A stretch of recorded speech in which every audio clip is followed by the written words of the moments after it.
বিসমিল্লাহির রহমানির রহিম। বিশ্ব আধ্যাত্মিক জ্ঞান সঞ্চার দরবার শরীফ থেকে আমি অধম শাহ আলম আপনাদের সকলকে জানাই আন্তরিক শুভেচ্ছা ও অভিনন্দন।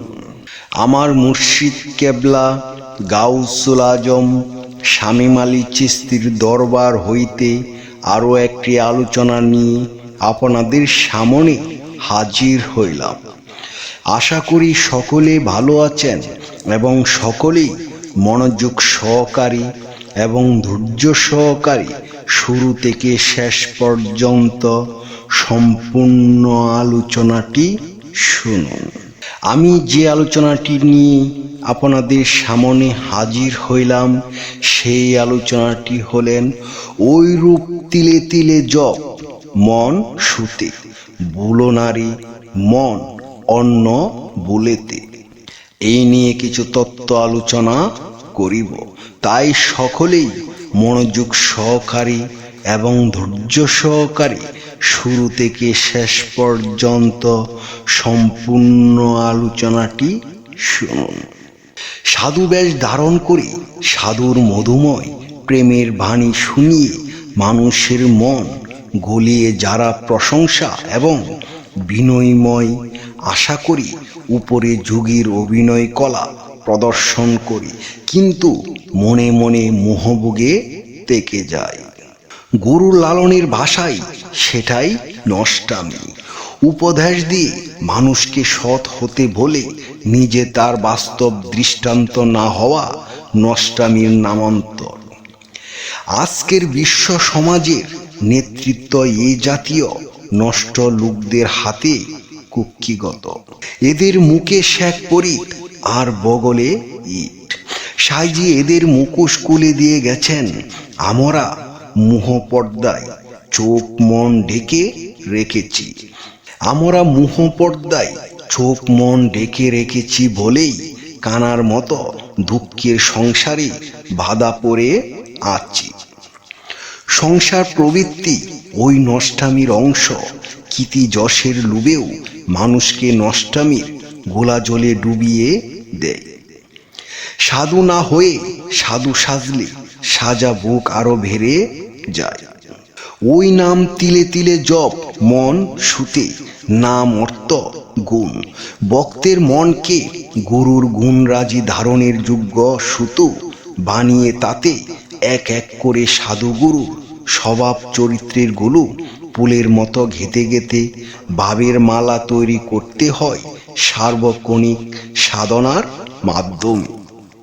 বিন্দু বিন্দু জলে যেমন অতুল সমুদ্র সৃষ্টি হয়, তেমনি তিল তিল করে গুরুর অভিব্যক্তি, গুরুর বাণী, গুরুর ভাব থেকে মণিমুক্তা সংগ্রহ করে প্রেমোক্তির সংগ্রহ করে সাধক আপন হৃদয়কে গুরুর অসীম জ্ঞান ভাণ্ডারের মালায় পরিণত করেন।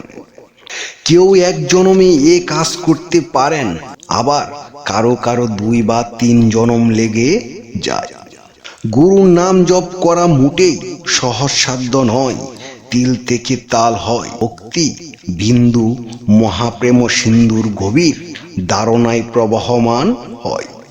তাই সাইজি বলেন ঐরূপ তিলে তিলে জপ মন সুতে, বুলো নারী মন অন্য ভুলেতে। সর্বরকম চিন্তা ও কর্মের ভার যিনি গুরুর নাম অর্থাৎ গুণের উপর উৎসর্গ করেন, সমগ্র গুরু তাকে কৃপা করেন।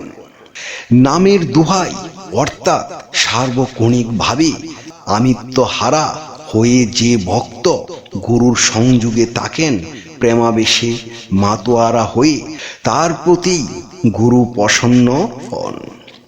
প্রেম ভক্তি লাভ করে স্বরূপে স্থির থেকে গুরুর লীলারস আস্বাদন করাই জীবের চরম সাধ্য।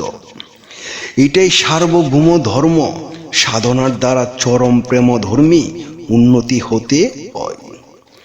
সাধনার 3টি উপায়: কর্ম, জ্ঞান ও ভক্তি। কর্ম ও জ্ঞান যেখানে শেষ, সেখানেই প্রেম ভক্তির উদয়। অন্য বিষয় ছেড়ে আপন গুরুর নাম কীর্তনে ভাসমান তাকাই প্রকৃত ভক্তের লক্ষণ। অনুরাগের বস্তুতে সর্বদাই নিমগ্ন চিত্ত থাকা ভক্তির লক্ষণ। এই উপায়কে সাধুশাস্ত্রে চিত্ত সমাধান বা সমাধি বলা হয়।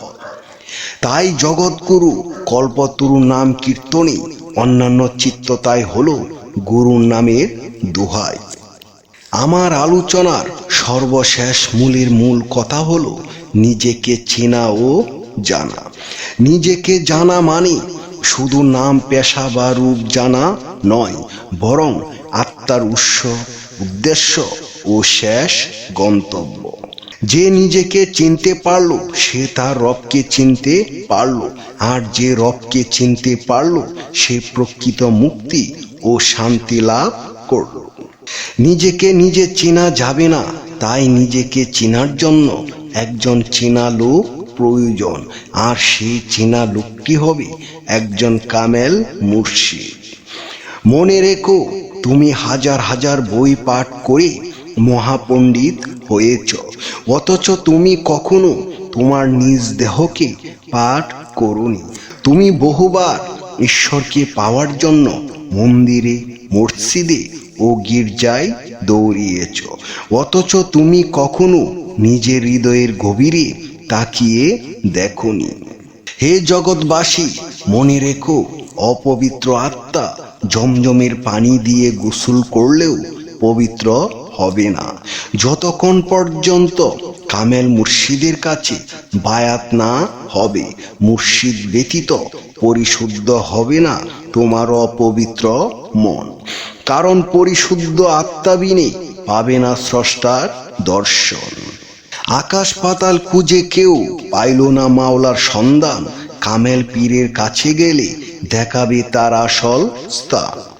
হে জগৎবাসী, আমি অদম শাহ আলম সকলের উদ্দেশ্য করে বলছি, আমাদের সকলের নিজেকে চেনা ও জানার জন্য এবং আত্মা পরিশুদ্ধ করার জন্য একজন কামেল মুর্শিদ প্রয়োজন। যদি কোনো কামেল মুর্শিদের সন্ধান না পান, তাহলে ইউটিউবে যাইয়া শামীম আলী চিশতি লিখে চার্জ করেন, তাহলেই পেয়ে যাবেন একজন কামেল মুর্শিদের সন্ধান। সকলেই দেখুন একজন কামেল মুর্শিদের রূপ সুরত কিরকম হয়। সকলেই শুনুন একজন কামেল মুর্শিদের কণ্ঠ কিরকম হয়। যাকে দেখলে আপনার ভিতরে প্রেম জাগ্রত হবে, যার কণ্ঠ শুনলে আপনার হৃদয় শীতল হবে। যদি ভালো লাগে তাহলে বিশ্ব আধ্যাত্মিক জ্ঞান সঞ্চার দরবার শরীফে চলে আসুন। আমি আমার মহান শিক্ষকের শিক্ষা অনুযায়ী যতটুকু শিখেছি, হয়তো কিছুই শিখতে পারি নাই, তারপরেও যতটুকু শিখেছি আমার মহান শিক্ষকের কাছ থেকে।